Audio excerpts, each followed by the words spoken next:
नमस्कार, उत्तराखंड की खास खबरों में आप सबका स्वागत है। मैं हूं आपके साथ पल्लवी जम्वाल। तो आइए शुरुआत करते हैं पहली खबर से। उत्तराखंड के कृषि मंत्री सुबोध उनियाल ने किसान आंदोलन को लेकर बड़ा बयान देते हुए कहा है कि किसान आंदोलन धार्मिक उन्माद के साथ साथ कॉरपोरेटर्स के इशारों पर भी हो रहा है, जो गरीब किसानों की फसल को औने पौने दामों में खरीदने का खेल करते हैं।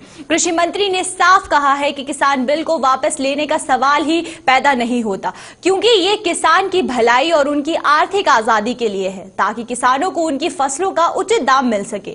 लेकिन विपक्ष इस मामले में पूरी तरह से किसानों को गुमराह कर रहा है। उन्होंने कहा है कि देश के किसान समझदार हैं और वो चंद लोगों की बातों में नहीं आने वाले।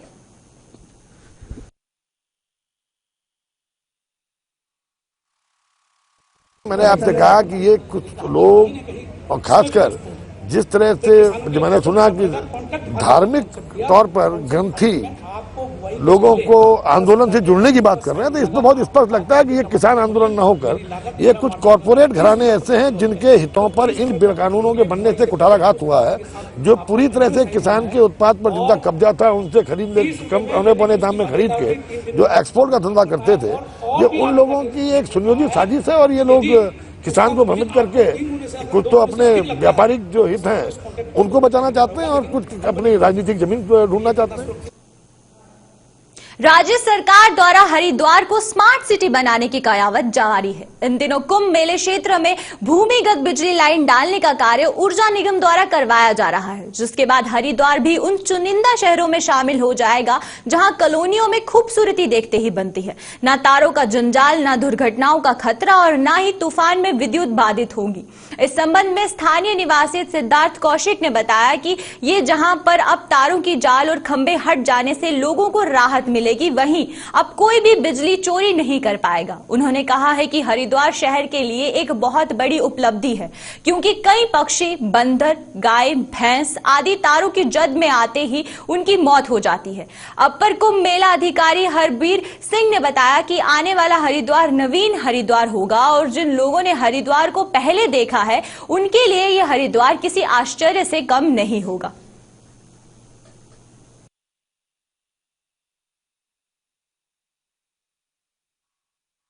2021 का, जिसमें माननीय मदन कौशिक जी की तरफ से जो पूरे हरिद्वार को भूमिगत विद्युत का जो कार्य चल रहा है और जो कि अब खत्म होने की कगार में है, ये बहुत ही बढ़िया कार्य माननीय मंत्री जी की तरफ से किया गया है। हरिद्वार को एक बहुत ही अच्छा तोहफा मिला है। आप आसपास के अगर शहरों में देखोगे तो ये चीज़ कहीं नहीं है जो हमारे हरिद्वार शहर में है, जो कि हमारे हरिद्वार का एक बहुत बड़ा जो कुंभ यहाँ पर होता है, जिसकी वजह से हमें ये चीज़ मिली है और इससे लोगों को बहुत अच्छा फ़ायदा भी हो रहा है। जो तार हैं, ये सब चीज़ें हैं जिनका जाल बना रहता था, पक्षी फंस जाते थे, पतंग के समय में पतंगे फंस जाती थी, इन सब से अब निजात मिल रहा है। जानते ही हैं कि पिछले काफ़ी समय से जो है हमारे अंडरग्राउंड केबलिंग का कार्य चल रहा है, साथ साथ गेल का भी काम चल रहा है, जो घरेलू जो हमारी गैस सप्लाई।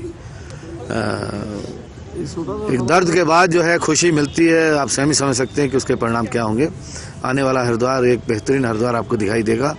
साथ ही साथ कुंभ के कार्य भी चल रहे हैं, जो आगामी कुंभ है। मैं समझता हूं कि अगले 2-3 महीने में आपको एक नवीन हरिद्वार जो कल्पना से परे होगा आपको दिखाई देगा। बल्कि मंत्री जी से भी कहा, मैंने कहा भाई जो आप स्मार्ट सिटी बना रहे हैं इसका प्रेजेंटेशन हमारे टूरिज्म डिपार्टमेंट को भी दो, क्योंकि दुनिया के अंदर जहाँ जहाँ भी स्मार्ट सिटी बनती हैं वो टूरिज्म के लिए जगह छोड़ते हैं, ताकि पर्यटक वहाँ बैठ सके, इन्फॉर्मेशन ले सके, अपना मनोविनोद कर सके, बच्चों के साथ हम वहाँ पर क्रीड़ा कर सकें। तो इस प्रकार के आयोजन भी होने चाहिए।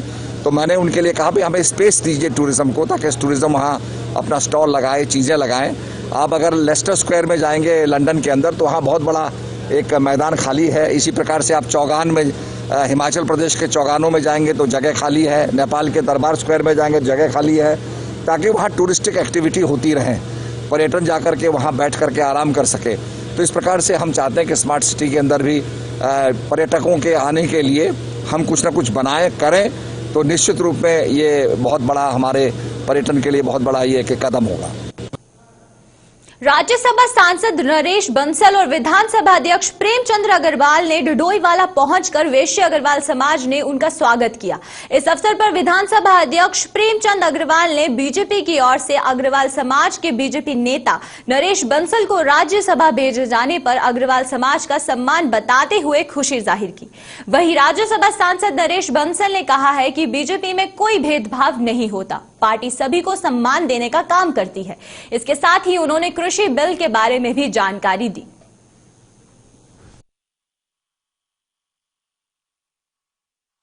ढिंडोईवाला से मेरा बहुत लंबा रिश्ता है और मैं यहाँ के सभी लोगों का एक परिवार का अंग ही हूँ। जो लोग राजनीतिक रूप से नकार देते हैं, वो लोग राजनीतिक एजेंडा उसमें पूरा करने के लिए लगे हैं।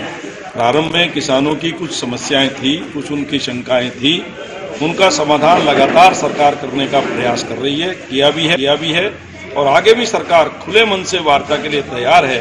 हमारे कृषि मंत्री जी का, प्रधानमंत्री जी का इस संबंध में पूरा वक्तव्य। 3 कृषि विधेयक और कृषि सुधार के लिए लाए गए और आप समझिए कि जिस प्रकार से कल माननीय मोदी जी ने एक एक बात को स्पष्ट किया और आज देश का अधिकांश किसान, मैं शब्द बोल रहा हूँ अधिकांश किसान, इसके पक्ष में अपनी बात कह रहा है। कुछ तथाकथित राजनीतिक दल इसको बहकाने का काम कर रहे हैं और किसानों को भ्रमित करने का काम कर रहे हैं। आप देखिए कि 1-2 राज्यों को यदि मैं छोड़ दूँ तो शेष जो राज्य के किसान हैं वो तो इसके समर्थन में अपनी बात कह रहे हैं। आज छोटे से छोटे किसान का इससे लाभ हो रहा है और कोई नुकसान किसी भी किसान को नहीं हो रहा है, बड़ा हो या छोटा हो, किसी का नुकसान नहीं। हरिद्वार में हुई 11 साल की मासूम किशोरी के साथ हुए दुष्कर्म और हत्या की घटना के मामले को लेकर डीजीपी अशोक कुमार ने मीडिया कॉन्फ्रेंस के माध्यम से अधिकारियों के साथ बैठक की और इस पूरे मामले की समीक्षा की। बैठक में डीजीपी ने अधिकारियों को इस मामले में फरार आरोपी को जल्द गिरफ्तार करने के लिए सख्त निर्देश दिए। डीजीपी अशोक कुमार ने बताया कि पुलिस लगातार फरार अभियुक्त को गिरफ्तारी का प्रयास कर रही है और जल्द ही आरोपी पुलिस के गिरफ्त में होगा। इसके साथ ही डीजीपी ने हरिद्वार मामले में प्रदर्शन कर रहे लोगों से भी शांति व्यवस्था बनाए रखने की अपील की। आज मैंने वीडियो कॉन्फ्रेंस के माध्यम से जो हरिद्वार का बालिका के साथ रेप और मर्डर का केस है उसकी समीक्षा की। डीआईजी और एसएसपी हरिद्वार और एसपी सिटी हरिद्वार और जो आईओ हैं इन्वेस्टिगेटिंग ऑफिसर एएसपी उनके साथ ऑनलाइन जो है समीक्षा की मैंने वीडियो कॉन्फ्रेंस के माध्यम से। तो मैं ये कहना चाहता हूँ कि ये जो पूरा प्रकरण है, सबसे पहली बात कि जब केस जो है जिस दिन की घटना हुई 3 बजे से लड़की मिसिंग है और वो उसी शाम को जो है केस वर्कआउट हो गया, ठीक है। और जो मुख्य अभियुक्त है उसको मुख्य अभियुक्त को उसी दिन जो है अरेस्ट कर लिया गया। एक जो इसका सह अभियुक्त है, जो मुख्य अभियुक्त का मामा है जिसके घर में एक कांड हुआ, वो फरार हो गया उस टाइम मौके से। तो उसके लिए हमारी टीमें लगी हुई हैं। उस पर शासन ने 1 लाख रुपए का इनाम घोषित कर दिया है विधानसभा में, आपको पता है। और हमारी पूरी एसटीएफ को, एसओजी को और सभी टीमों को लगाया हुआ है उसकी। हरिद्वार में हुए मासूम किशोरी के साथ हुए दुष्कर्म और हत्या की घटना को लेकर प्रदेश में राजनीति गर्मा गई है। इस घटना के विरोध में कांग्रेस के प्रदेश अध्यक्ष प्रीतम सिंह ने हरिद्वार सिटी मजिस्ट्रेट कार्यालय में 1 दिवसीय धरना दिया।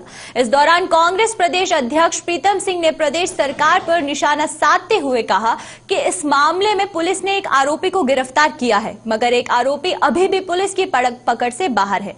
इस मामले को कांग्रेस ने विधानसभा में भी उठाया था। कांग्रेस प्रदेश अध्यक्ष इस मामले को फास्ट ट्रैक कोर्ट में चलाने की मांग के साथ साथ पुलिस की कार्यवाही पर भी सवाल उठाए हैं। उन्होंने कहा है कि जिस व्यक्ति का परिष्ठान था उसके द्वारा ही पुलिस के माध्यम से ताला खुलवाया गया, लेकिन पुलिस ने उसी व्यक्ति को हिरासत में लेना चाहिए था, मगर पुलिस द्वारा उसे भागने का पूरा अवसर दिया गया। ये जांच का विषय है। हरिद्वार में एक अबोध बालिका के साथ बलात्कार की घटना घटित हुई और बर्बर तरीके से उसकी हत्या कर दी। इसमें एक अभियुक्त गिरफ्तार हो गया, एक अभियुक्त फरार है। कल कांग्रेस ने इसको विधानसभा के अंदर भी उठाने का काम किया। तो जो अभियुक्त फरार है उसको पहले 20,000 का इनाम था, अब 1 लाख रुपए का इनाम उस पर कर दिया गया है। ये भी सरकार से मांग की थी कि फास्ट कोर्ट ट्रैक पर जो है इस मुकदमे को जो है चलाने का काम करे। और हम कहना चाहते हैं कि भाई जिस व्यक्ति का प्रतिष्ठान था, जब उसका ताला खोला जा रहा था उस वक्त वो व्यक्ति वहीं पर था, तो कायदा तो ये बनता है जिसका प्रतिष्ठान आप खोल रहे हैं शक की वजह से, तो उसको उस समय हिरासत में लेना चाहिए था, लेकिन उसको भागने का पूरा अवसर जो दिया गया, ये भी जांच का विषय है। तो निश्चित रूप से बहुत ही बर्बर घटना है। ये हरिद्वार है जो उत्तराखंड देवभूमि का प्रवेश द्वार है, जहां निकट भविष्य में कुंभ भी होने जा रहा है। क्या संदेश इस धरती से पूरे देश को और विश्व को जाएगा, तो ये जघन्य अपराध है। इसीलिए आज हम यहाँ धरने पर बैठे। कल उधम सिंह नगर जनपद में किसानों द्वारा पूर्व में घोषित अपने कार्यक्रम के तहत दिल्ली जाने के दौरान पुलिस द्वारा रोकने पर प्रयास करने पर, जहां सितारगंज पे ट्रैक्टर रोके जाने पर सितारगंज के एसएसआई सुधाकर जोशी पर किसानों द्वारा ट्रैक्टर चलाने का प्रयास किया गया, जिसका वीडियो वायरल हो रहा है। वहीं नानकमत्ता के सिसाई खेड़ा में नानकमत्ता एसओ कलेश भट्ट के साथ ही जनकेई एसओ दिनेश फटरियाल और ताजुद्दीन सिपाही की ओर को कई चोटों के मामले सामने आए हैं। अब पुलिस प्रशासन ने सख्त कार्रवाई करने का मन बना लिया है। एसएसपी उधम सिंह नगर दिलीप सिंह पवार ने मीडिया को बताया कि कल सितारगंज और सिंसाई खेड़ा में पुलिस कर्मियों के साथ हुए दुर्व्यवहार और उनको आई चोटों के मामलों में सभी पुलिस कर्मियों का मेडिकल करा दिया गया है और किसानों के आंदोलन में जो उपद्रवी तत्वों द्वारा पुलिस कर्मियों को चोट पहुंचाने की कार्यवाही की गई है, उनको चिन्हित कर उनके खिलाफ सख्त कार्यवाही की जाएगी।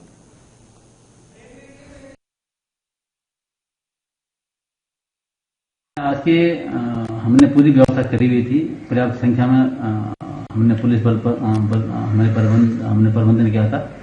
इसमें जो सितारगंज क्षेत्र में एक तो हमारे एसएसआई और एक दो हमारे अन्य कार्मिकों को चोटें लगी हैं, उनको रोकने के समय उन्होंने बहुत रैशली जो है गाड़ी को चला करके, जो ट्रैक्टर ट्रॉली चला करके उनको हट करने का प्रयास किया। इसमें इनकी पूरी इस अभियान में कुछ ऐसे एलिमेंट भी हैं जो माहौल को खराब करने का प्रयास कर रहे हैं। जगह के वीडियो फुटेज हैं, जिन कर्मचारियों को चोटें लगी हैं उनका हमने मेडिकल करा दिया है और जो फुटेज के आधार पर जो है हम आइडेंटिफाई कर रहे हैं कौन कौन ऐसे लोग हैं और देखने पर इसमें हिसाब से तदनुसार इसमें अग्रिम कार्रवाई की जाएगी। हल्द्वानी में कोडाम में 24 तारीख की रात चांदमारी इलाके में ढाबा संचालक अमित कुमार की गोली मारकर हत्या के मामले में पुलिस ने जांच तेज कर दी है। पुलिस ने मृतक अमित की बहन की शिकायत पर मृतक की पत्नी सहित ससुरालियों पर हत्या और हत्या के षड्यंत्र का मुकदमा दर्ज किया है और उनको हिरासत में लेकर पूछताछ की जा रही है। एसएसपी सुनील कुमार मीना का कहना है कि पुलिस हर एंगल से जांच कर रही है। जांच के कई तथ्य सामने आ रहे हैं। जल्द ही मामले को जल्द खुलासा कर दिया जाएगा।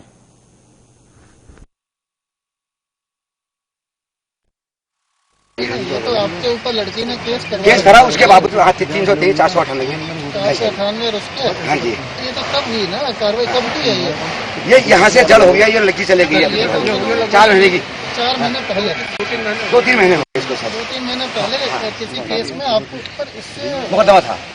इसका मतलब यह है कि लड़की के परिवार वालों से आपका विवाद है। तो लड़की से लड़की चले गई, लड़की पर इस बार डाउट पड़ा, लड़की पर डाउट, लड़की पर।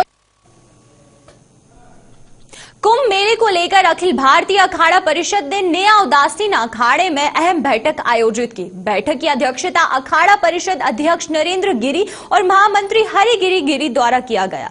इस बैठक में सभी 13 अखाड़ों के प्रतिनिधियों ने भाग लिया। बैठक में सभी अखाड़ों के साधु संतों ने 2021 में होने वाले महाकुंभ को 2010 की तर्ज पर करने का निर्णय लिया गया।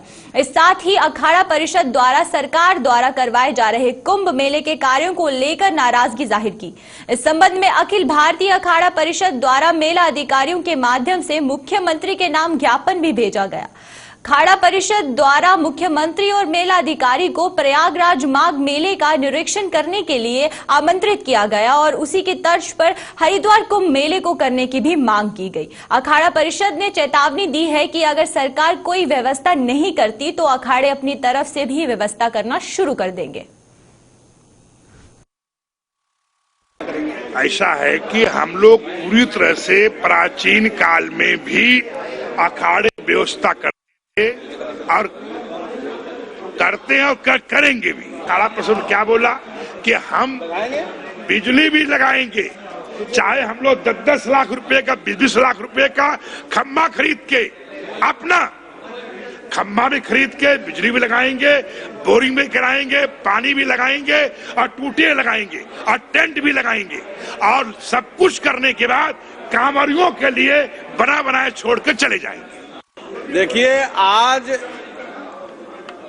अखिल भारतीय अखाड़ा परिषद की बैठक नया उदासी अखाड़ा कनखल हरिद्वार में संपन्न हुई, जिसमें यह निर्णय लिया गया है कि आने वाला 2021 कुंभ 2010 के ही तर्ज पे होगा।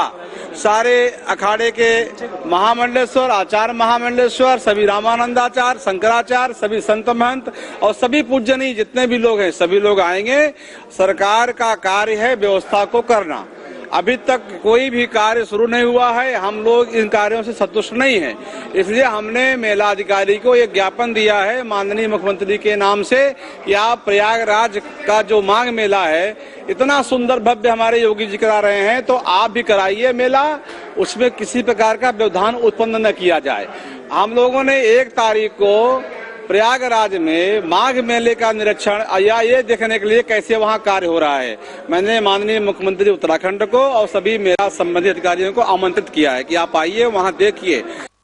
ऐसा है कि हम लोग पूरी तरह से प्राचीन काल में भी अखाड़े व्यवस्था करते थे और करते हैं और करेंगे भी। काला प्रसन्न क्या बोला कि हम बिजली भी लगाएंगे, चाहे हम लोग 10-10 लाख रुपए का 20-20 लाख रुपए का खम्भा खरीद के, अपना खम्भा भी खरीद के बिजली भी लगाएंगे, बोरिंग भी कराएंगे, पानी भी लगाएंगे और टूटियां लगाएंगे और टेंट भी लगाएंगे और सब कुछ करने के बाद कांवरियों के लिए बना बनाए छोड़ के चले जाएंगे।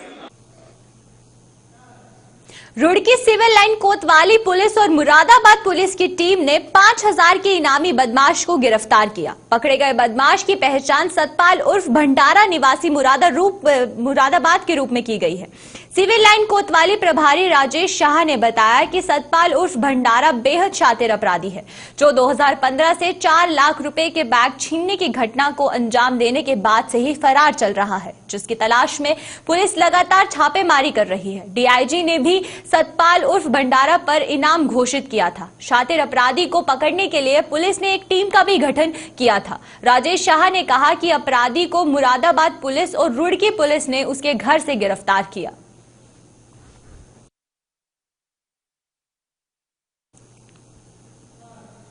आम आदमी पार्टी की उपाध्यक्ष और पार्टी प्रदेश रजिया बेग जानकारी देते हुए कहा कि उनके सांसद भगवंत मान उत्तराखंड दौरे पर आने वाले हैं, जो उत्तराखंड में कई सभाओं को संबोधित करेंगे। साथ ही केंद्र सरकार की किसान विरोधी नीति को भी लोगों के सामने पहुंचाने का काम करेंगे, जिसे लेकर आम आदमी पार्टी किसान न्याय यात्रा निकालेगी। आम आदमी पार्टी सांसद के उत्तराखंड दौरे को लेकर बीजेपी प्रदेश प्रवक्ता नवीन ठाकुर ने तंज कसा है। उन्होंने कहा है कि आप पार्टी सिर्फ दिखावा कर रही है, जबकि उत्तराखंड में आपका कोई भी वर्चस्व नहीं है। साथ ही उन्होंने आपको नसीहत दी कि आप पार्टी को दिल्ली संभालना चाहिए, ना कि उत्तराखंड के बारे में सोचना चाहिए।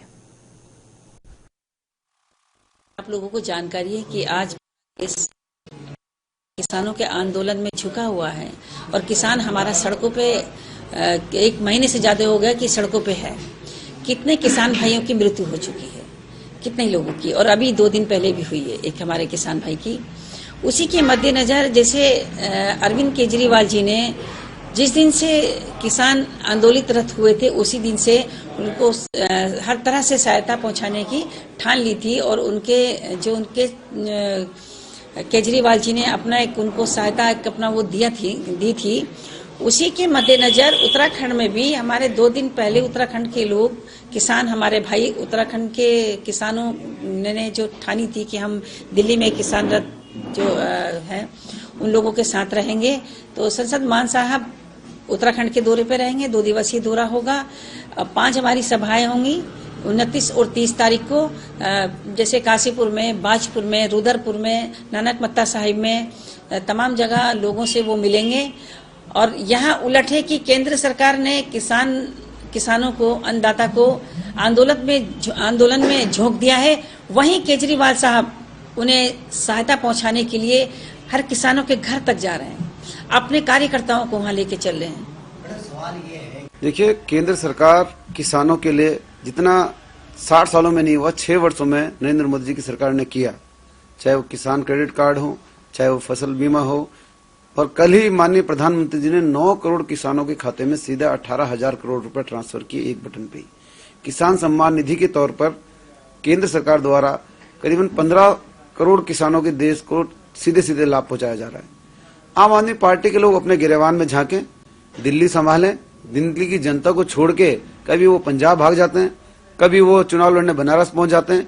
हर जगह से लूट पिटने के बाद वो लोग वापस दिल्ली चले जाते हैं। उत्तराखंड की जनता आम आदमी पार्टी की हकीकत जानती है। दिल्ली में कोरोना काल में जनता का क्या हाल हुआ पूरे देश ने देखा।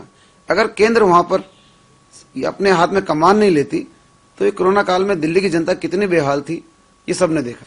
देखिए, आप तो जहां जहां चुनाव होता है वहां वहां राजनीतिक स्टंट करती है। नोटंकीबाजी के अलावा अरविंद केजरीवाल जी करते ही क्या है, हर मौके पर नोटंकी करनी है। जिन वादों के साथ दिल्ली की सत्ता दिल्ली के लोगों ने उन्हें सौंपी थी, उन वादों पर तो 1% भी कहीं खड़े नहीं उतर रहे हैं। मैं अरविंद केजरीवाल जी को सलाह दूंगा कि उत्तराखंड में अपना समय बर्बाद न करें, दिल्ली की जनता के साथ जो वादे किए थे उसको पूरा करें और वहां पर जाकर धरताल पर काम करें। उत्तराखंड में उनका कोई राजनीतिक अस्तित्व नहीं है। हल्द्वानी में देवभूमि उद्योग व्यापार मंडल द्वारा कृषि बिलों के खिलाफ पिछले 32 दिनों से आंदोलन कर रहे किसानों को समर्थन किया है। देवभूमि उद्योग व्यापार मंडल द्वारा केंद्र सरकार द्वारा पारित की गई कृषि कानून के विरोध में प्रदर्शन किया है और प्रधानमंत्री का पुतला फूंका।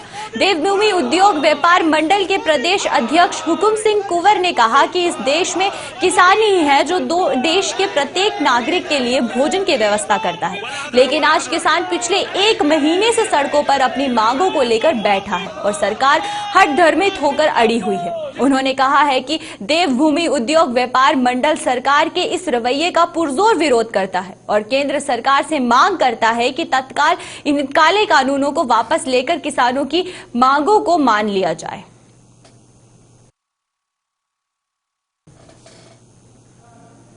उत्तरकाशी जिला मुख्यालय से 150 किलोमीटर दूर चीड़ महावृक्ष का समाधि स्थल पर्यटकों के लिए हमेशा से ही आकर्षण का केंद्र बना है। आज आपने तक महापुरुष और साधु संतों की समाधि के बारे में सुना होगा, लेकिन वृक्षों की समाधि से शायद ही उसके बारे में सुना होगा। लेकिन उत्तरकाशी जिले में ऐसे ही एक चीड़ महावृक्ष की समाधि है। साल 1997 में भारत सरकार के पर्यावरण मंत्रालय के एशिया से 50 से 65% ऊंचे चीड़ के पेड़ को महावृक्ष की उपाधि दी गई। उसके बाद साल 2007 के तूफान में ये महावृक्ष टूट गया। उसके बाद वन विभाग ने इस महावृक्ष को टोंस नदी के किनारे समाधि बनाई। आज ये चीड़ महावृक्ष की समाधि पर्यटकों के लिए आकर्षक का केंद्र बनी हुई है। इसकी उम्र 220 वर्ष बताई गई है।